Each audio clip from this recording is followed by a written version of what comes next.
इज़्ज़त में दोस्तों आज अल्हम्दुलिल्लाह इस मुबारक तकरीब में इस तरह आप हज़रात तशरीफ़ लाए हैं, मैं भी इस सादत को हासिल करने के लिए शरीक हुआ हूँ। आज जामिया खालिद बिन वलीद के सालाना जलसा है, फारूक तासीर होने वाले दरबार की इंशाअल्लाह थोड़ी देर में दस्तारबंदी होने वाली है। इस तरह दुनिया के कॉलेजों में, स्कूलों में, यूनिवर्सिटियों में तकरीबात होती हैं तो उनके लिए सिर्फ दुनिया का मीडिया आता है और मदारिस की तकरीबात में आसमान का मीडिया भी आता है। फरिश्तों की जमातें शामिल होती हैं, फिर जहाँ अल्लाह को याद किया जाता है अल्लाह उनसे रिपोर्ट लेते हैं मेरे बंदे क्या है। बहुत बड़ी सआदत की बात है। कुरान मजीद में अल्लाह अलैहिस्सलाम की पैदाइश के किस्से को जिक्र किया है। अल्लाह ने बड़ी बड़ी मखलूक़ात बनाई, अर्श सबसे बड़ी मखलूक है। उसके बनाने से पहले ऐलान भी किया मैं अर्श बना रहा हूँ, हालांकि अर्श सबसे बड़ी मखलूक है। रब्बुल अर्शिल करीम कहकर अल्लाह ने अपनी ताकत, कुव्वत और अपनी वुसअत और बड़ाई का जिक्र किया है कि जो अर्श सबसे बड़ा है कायनात में, मैं उसका भी रब हूँ। तो मेरी जात कितनी बड़ी है, तो सारी कायनात अर्श के नीचे है, पूरी कायनात। जब कुर्सी का ये हाल है, बस ये कुर्सी उस समावात वल अर्ज़, अल्लाह की कुर्सी इतनी बड़ी कि जमीन आसमान उसके अंदर आ जाए। और मिशकात शरीफ में आता है कि कुर्सी अर्श के ऊपर रखी इतनी छोटी मालूम होती है जिस तरह कुर्सी का छल्ला किसी सहरा में और और मैदान में रख दिया जाए तो छोटा सा छल्ला महसूस भी नहीं होता। इस तरीके पर कुर्सी अर्श के ऊपर है। अर्श कितना बड़ा है जबकि कुर्सी इतनी बड़ी है, बस का कुर्सी समाप्त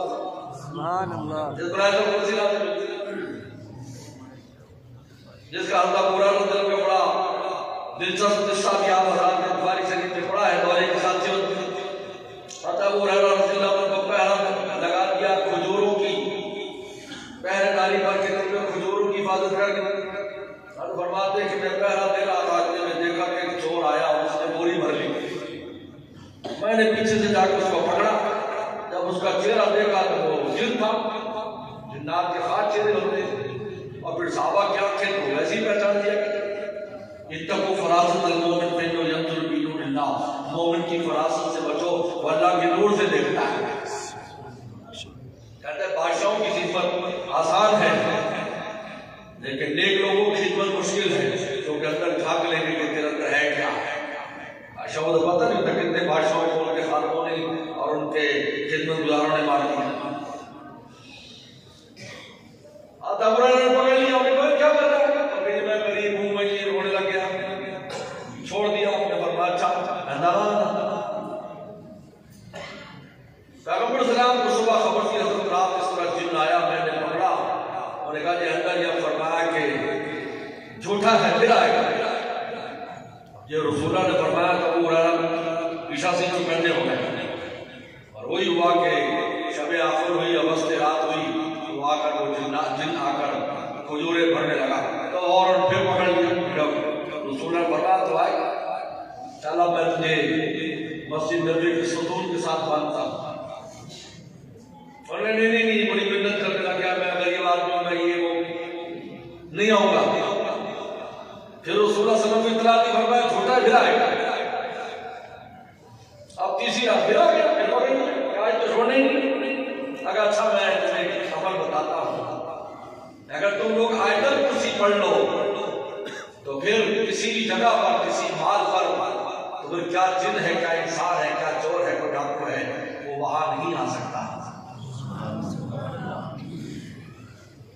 इसलिए मैं अक्सर कहा करता हूं कि हम ईमान वाले हम उन हथियारों का इस्तेमाल नहीं करते जो अल्लाह रसूल ने हमें। हम गैरों को देखते रहते, गैरों को देखते यार हमारे पास क्या है, हमारे मुल्क के पास क्या है। हर वक्त जबान पर एक ही बात है, देखो अमेरिका वालों के पास क्या, लंदन वालों के पास क्या, फलाने के पास क्या, फलाने के पास क्या, हमारे मुल्क के पास क्या है। हकीमुल-उम्मत में रहमतुल्लाह उस जमाने में ये सब अंग्रेज ये हुकूमत में सोरे तुलू होता था, गुरूब होता था, लोगों ने शिकायत की हज़रत सब कुछ गैर मुस्लिमों के पास है, हमारे पास क्या है। ऐसे मजमा था, फरमाया कोई एक आदमी इस मजमे में खड़ा होकर ये सौदा करने के लिए तैयार है कि ईमान की नेमत इन काफिरों को मिल जाए और इनकी माल दौलत से मिल जाए। है कोई मजमे में तबादला करने वाला? सारा मजमा चुप करके बैठ गया। उन्होंने कहा बात यह है किसी को ज़ाहिरी दौलत दी है, किसी को बातनी दौलत दी है, लेकिन उनकी दौलत ये रह जाएगी, तेरी दौलत तेरे साथ। ऐसे थोड़ी फरमाया रज़ीना किस्मतल जब्बार फीना लना इल्मुल वलीद जो हारे मालूम।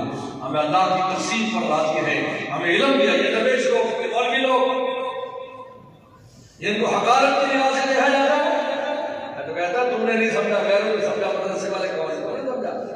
मौलवी लोग चंदा देते हैं बेचारों को, ये मिस्कीन लोग।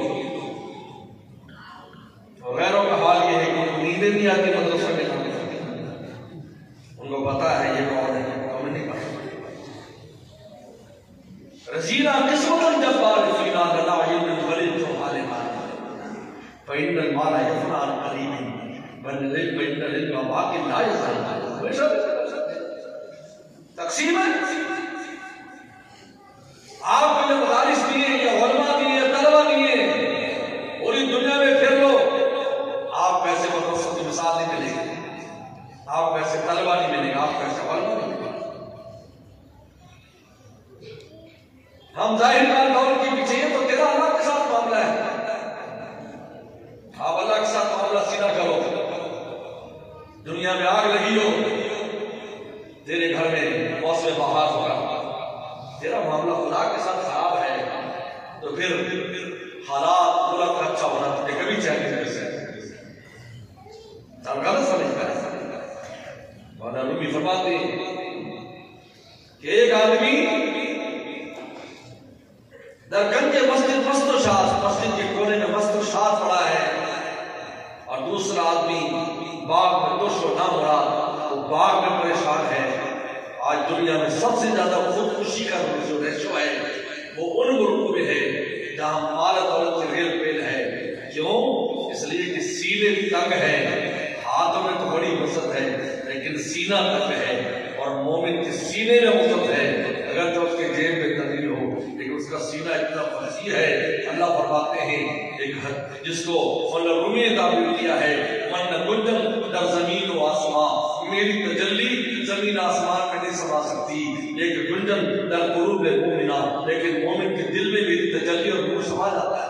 सुभान अल्लाह। और दलील मौजूद है कि आयत पढ़ी लो अंज़लना हाज़ल कुरान अला जबल, मैं इस कुरान को अगर पहाड़ पर नाज़िल कर दूं, अल्लाह फरमाते रेजा रेजा हो जाए। और यहाँ पे कुरान बैठे थे, पूछो किसी को कुरान याद करने के बाद इनका चलना फिरना मुश्किल हो गया, इनको वजन महसूस होता है, ये वजन के नीचे दब गए। और वो तेरे मेरे दिल में जो ईमान की तजल्ली, कुरान की तजल्ली, अल्लाह के नाम की तजल्ली, अल्लाह के नाम का जो नूर है इसको पहाड़ भी नहीं उठा सकते लेकिन मोमिन का दिल उठा लेता है। बताओ मोमिन के दिल में वसत है तो जेब की वसत को न देख। सहाबा की जेबों में वसत नहीं थी लेकिन दिल में इतनी वसत थी। जाहिर अगलिया जाहिर उनके चेहरे देखकर कहता था इन पर बड़ी खैर मालूम होती है, ऐसे शगुफ्ता चेहरे, ऐसे मुनव्वर चेहरे, ऐसे नूर वाले चेहरे, लेकिन पेट पर पत्थर बंधे होते थे और जाहिर समझता था अगलिया ये गनी है। फरमाया कि तारीफ की सीमा हूं, महबूब आप जानते हैं कि ये भूखे हैं, ये फाके से हैं, लेकिन लोग इनके चेहरे की रौनक देखकर समझते हैं कि ये कौन है, ये अगलिया है। मेरे दोस्त आदम आश को पैदा किया, ऐलान नहीं किया, कुर्सी पैदा की, ऐलान नहीं किया, जन्नत दोज़ख पैदा किया, ऐलान नहीं किया, इंसान की बारी ऐलान किया। इंसान ने पूरी कायनात में ऐलान किया कि मैं एक मखलूक बना रहा हूं, हज़रत इंसान। फरिश्तों ने कहा अल्लाह हम रात दिन तेरी तस्बीह तकदीस करते, इबादत करते हैं, हमें खलीफा बना नहीं, आप इतनी खलीफा बन सकता है, सिर्फ इबादत नहीं करेगा। खलीफा वो बन सकता है जो मेरी वही का बोझ उठा सकता, मेरी वही का बोझ तुम लोग उठा सकते हैं। इम्तिहान ले लिया। मुफस्सिरीन की राज राय है कि एक ही मजलिस में फरिश्तों को भी उठाया, आदम सलाम को उठाया और सारी चीजें बयान की, हर चीज बयान की। मेरे मुर्शिद आलिम पिता शाह की मुफ्ती साहब रहमतुल्लाह अलैह फरमाते थे अगर जिब्रील सलाम को नबी बनाकर हमारे पास भेजा जाता और उनके पास कोई आता है कि मेरी बीवी है, बीमार है, दुआ करते हैं, वो पूछते बीवी कौन होती है? क्यों भाई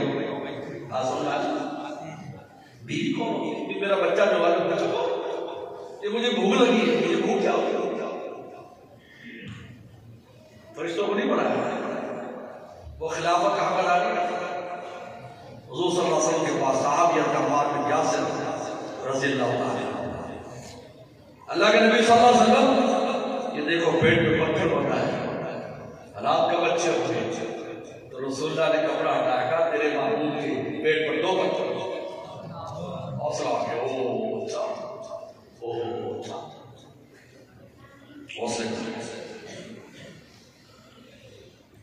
फरमाया कि मैं इस इंसान में जो सलाहियत रखी है वह ये इलाही के तहम्मुल की सलाहियत है। और आप ये बात सुनकर हैरान होगी जो शेख ज़करिया रहमतुल्लाह अलैहि शरह बुखारी में लिखी है कि फरिश्तों में एक फरिश्ता है जिब्रील सलाम जो कुरान मजीद का बोझ उठा सकते हैं, जिनने कुरान मजीद का बोझ उठाया तो उनके बारे में लिखा है कि जब जिब्रील सलाम का नूर बनाया गया उसमें इल्म का दूध बूंदा गया उस नूर में, ताकि अंबिया सलाम तक वही इलाही लाने की ड्यूटी दे सके वरना फरिश्तों के बस में नहीं है कि कुरान की तिलावत भी कर सके। सुन लो ठीक है कि दोस्तों, सुन लो, सैयद अकबर शाह कश्मीर रहमतुल्लाह फरमाते हैं कि जब तुम नमाज पढ़ते हो, कुरान पढ़ते हो, जब भी तुम तिलावत करते हो तो फरिश्ते क्यों आते हैं? कुरान का नूर लेने के लिए, क्योंकि ये नूर उनको जमीन पर मिलता है, आसमान पर।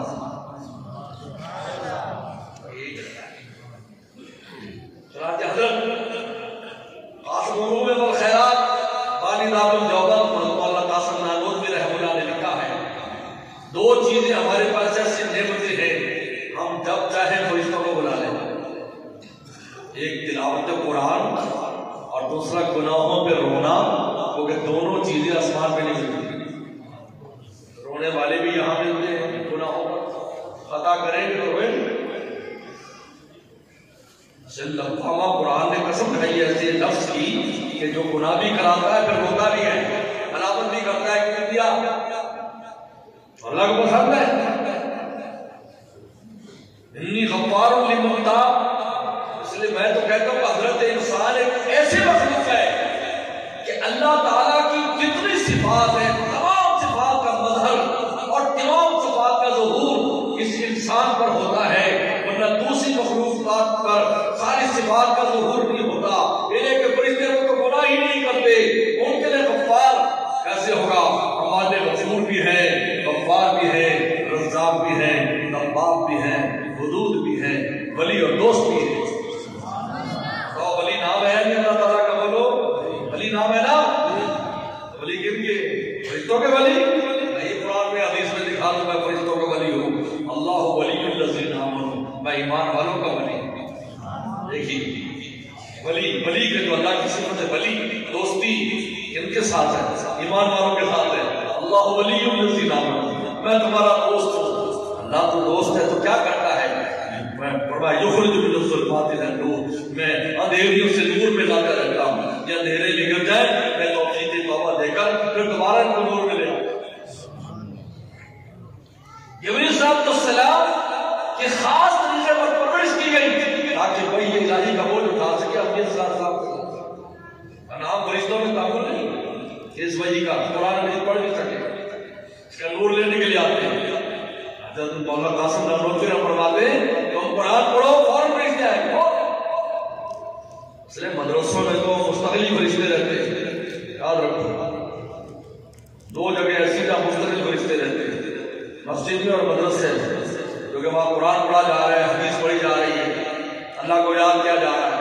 और मस्जिद में तो वैसी ड्यूटी है, सुबह से शाम, शाम से सुबह। लोग कहते हैं कि मुझे नेक लोगों की सोबत नहीं मिलती। चलो तेरे इलाके में कोई नेक नहीं, मस्जिद तो है, तो मस्जिद में फरिश्तों के सोबत में जाकर बैठ जाया कर। दिल को तब्दीली भी देख, तेरे दिल में कैसे तब्दीली आती, इस नीयत से बैठ कि मैं फरिश्तों की सोबत में बैठा हूँ, फिर जाकर दिल के नूर को देख। अगर तेरे पास अगर कोई भी नहीं है, कोई तेरे इलाके में नहीं है, वरना हज़रत मुफ्ती शफी साहब रहमतुल्लाह तो ये भी लिखा है कि अगर कोई बाबा जी है हमारे इलाके में, बाबा जी, उसी के पास थोड़ी देर बैठ जाया करो, क्योंकि उसके भी सारे जज्बे ठंडे हो चुके हैं। अब उसको भी आखिरत याद है, ये आखिरत की फिक्र तेरे अंदर भी थोड़ी सी चिंगारी लगा देगी। तो अगर शेख कामिल नहीं मिलता तो किसी बुजुर्ग के पास बैठा, अगर कुछ भी नहीं मिलता तो मस्जिद में जाके बैठा, बड़ी तो मिल जाए।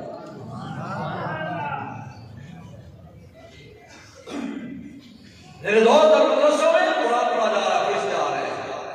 मौलाना कासिम नानोतवी फरमाते हैं इसलिए कि कुरान आसमानों पर नहीं पढ़ा जाता है। मेराज के बाद उलमा मौजूद है, मेराज की कितनी हदीसें हैं, कभी भी ज़ईफ़ भी किसी एक में नहीं मिलेगा कि रसूलुल्लाह ने किसी आसमान पर फरिश्तों कुरान पढ़ते देखा हो, नमाज पढ़ते देखा, रोजा तो फरिश्तों का मुस्तकिल है, तवाफ करते देखा। बैतुल मामूर का 70,000 फरिश्ते रोजाना बैतुल मामूर का तवाफ करते हैं, फिर क़यामत तक उनकी दोबारा बारी नहीं आती।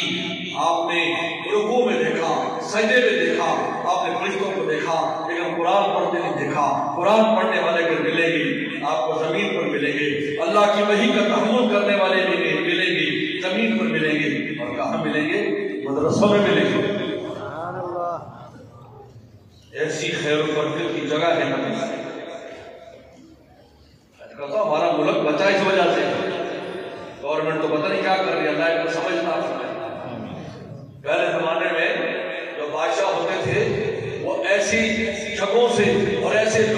ताल्लुक रखते थे, जिसकी वजह से अल्लाह की मदद उनके साथ है।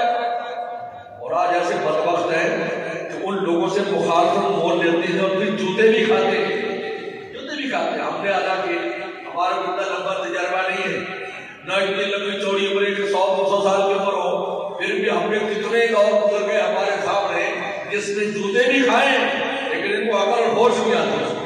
कहते कुर्बे क़यामत की अलामत ये भी है कि होश नहीं आती, मार खाने के बावजूद भी होश नहीं आती।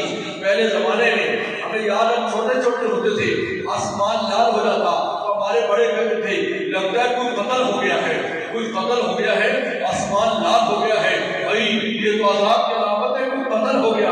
आज रात जब कत्ल होते हैं या किसी के व्रत होते हैं आसमान लाल। पहले जमाने में बादशाह दुआएं करा दुआ की। आप पता है कुछ दुनिया के हालात देखे, सुल्तान फातेह जब आजिज हो गया, जब फतह नहीं होने वाली, एक बुजुर्ग को साथ ले गए, उनसे जाकर कहा बस आखिरी मौका है, कल आखिरी मौका है, क्योंकि 5-5 हजार मुजाहिद रोजाना शहीद होते थे। 5 उन बदबख्तों के पास ऐसी टेक्नोलॉजी थी कि वो गर्म तेल खास किसी चीज में जाकर फेंकते थे और वो गर्म तेल जब फैलता था तो तारीख में लिखा है कि जिस पर गिरता था उसकी हड्डी बाहर निकल आती थी और पूरा वो यकदम नीचे गिर जाती थी।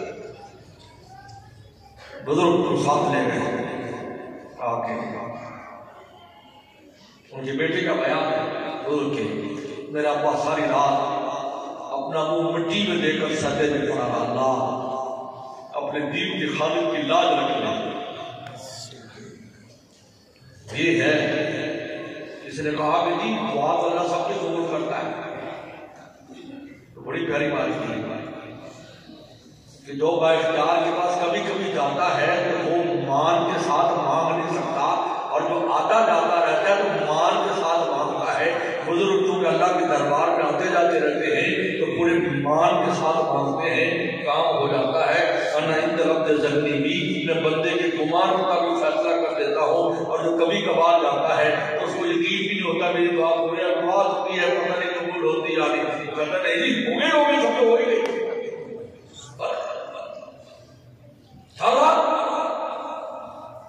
करने वाला तो अल्लाह की जात है। अल्लाह दीन का नाम गलत हो जाएगा, काम हो जाएगा। देखो आज तक उनका तस्करा हो रहा है, आपकी बात छोड़िए, हजारों साल गुजर गए, सैकड़ों साल गुजर गए, सैकड़ों साल।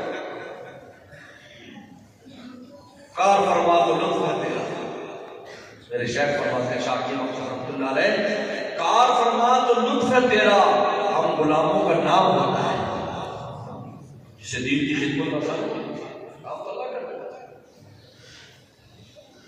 सुबह को फना हुई तो बुजुर्ग से कहा कि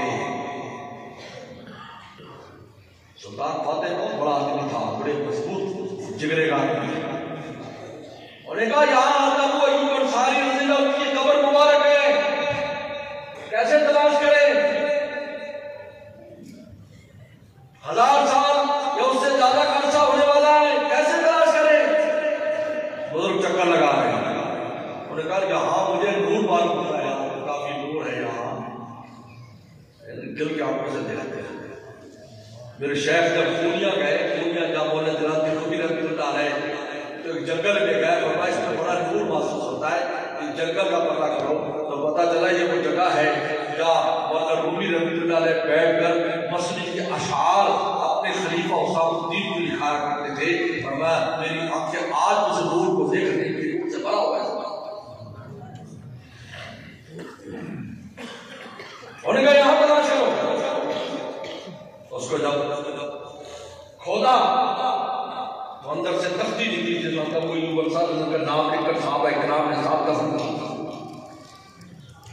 कहता फर्द जज्बात से सुल्तान फातेह बेहोश हो गया। तो पहले जमाने में तो होता ही था कि अमीर खुसरू जो थे मुगल बादशाहों की फौज में थे, अगर अमीर खुसरू इतना बड़ा आदमी है, कितने बड़े अल्लाह वाले निजामुद्दीन औलिया रहमतुल्लाह अलैह के बड़े खलीफा, जिनके अशआर पर जब जनाजा जा रहा था क्या शायर वाला हाथ भी बुलंद हुआ कि इसको बस कराओ, लेकिन मुगल बादशाह फौज में साथ रखते थे ताकि उसकी बरकत से पता हासिल हो। आज ये जगह जो खैर बरकत की जगह है, जहाँ हर वक्त फरिश्तों का आना जाना है, उनके खुद ही भी फरिश्ते जो नजर आते हैं। कल ही अपने तलबा से कह रहा था जामे नूर में कि तुम 8 साल में जो नेकियां कमा के जाओगे, कोई इबादत 100 साल की इबादत करता है, तुम्हारे 8 साल का मुकाबला नहीं कर सकता। क्योंकि कुरान पढ़ने वाला हमारे शेख के साहबजादे मौलाना मदरसा ने मुझे फरमाया कि मैंने हिसाब लगवाया कि एक तालिब इल्म जो फजर से कुरान हिफ्ज़ करता है और उसमें सबकी सुनाता है, गर्दान सुनाता है, मुताला करता वगैरह वगैरह रात इशा तक, तो मुहताज अंदाजे के मुताबिक एक तालिब इल्म 2.5 करोड़ नेकियां कमाता है। बताओ 4-5 साल में उनको तुम जरा दे लो। मुझे याद है जब मैं सिक्योरिटी टॉल में पढ़ता था तो उसे शाबान के इम्तिहान होते थे, तो 15 शब आती है तो लोग सारे जागते हैं, अच्छी बात है, इबादत करें, एक अपने मस्जिदों में आ जाते हैं क्योंकि चंद मखसूस चीजें कर ली। हमारे उस्ताद मुफ्ती वली टोंकी रहमतुल्लाह अलैह मेरे उस्ताद हैं, मेरे मखदूम हैं, मुफ्ती आज़म पाकिस्तान सिक्योरिटी टॉल के शेख हदीस, वो फरमाते थे फिरका गुजरा मुर्जिया, सुन लो सारे इसमें मेरी बात को पल्ले बांधो, बड़ों की बात सुना रहा। मुर्जिया फिरका क्या कहता था, कलमा पढ़ लिया बस काफी है, इसी पर तकिया करो। तो फरमाते थे आज भी मुर्जिया है कि अपने बाल आमार पर तकिया करके और कुछ करने के लिए तैयार नहीं। कुछ लोग कहते इजारों में चले जाओ बख्शिश हो गई, कुछ कहते मुहर्रम आ गई ये काम कर लो बख्शिश हो गई, कुछ कहते फलानी नेकियां कर लो फलानी रातों में बख्शिश हो गई। फरमाया ये सब मुर्जिया का मिजाज है, वरना मोमिन तो बस ही नहीं करता, सब कुछ करके भी कहता है कभी मुझसे कुछ नहीं हुआ, अल्लाह ताला मुझे तो माफ फरमा।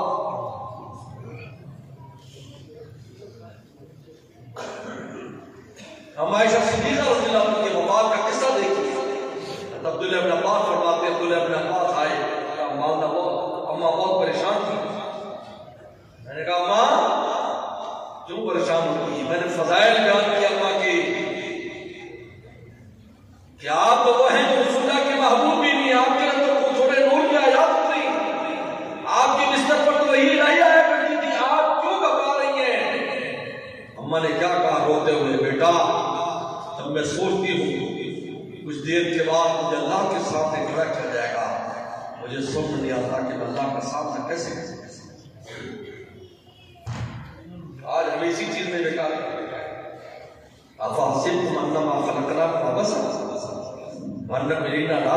हमने तुम्हें बेकार पैदा किया। ये कब ये बेकारी के साथ कब होता है? जब ला तुरजाऊन होता है, जब समझता है कि मुझे वापस नहीं जाना, मुझे अल्लाह का सामना नहीं करना, तो फिर आदमी अपने आप को बेकार करके जाया कर देता है। और अगर ये खौफ दामोदीन हो कि काम तो कर रहा हूँ, अल्लाह को उसका मैं क्या जवाब दूंगा, तो ये फिर काम का आदमी बन जाता है। तो मेरे दोस्त, अल्लाह ताला ने ये इंसान की जो फजीलत बयान की है इसलिए कि वही इलाही का तहम्मुल करता है। इसलिए पैगंबर सलाम ने उलमा को अपना वारिस करार दिया। क्यों? इसलिए कि नबूवत एक इल्मी मनसब है, इल्मी अमली नहीं, इल्मी मनसब है। और खलीफा वही होता है जिसके पास इल्म हो। जो लोग इल्म हासिल करते हैं या उलमा के पास रहते हैं वो भी आदमी नहीं, सोबत से इल्म हासिल करते हैं।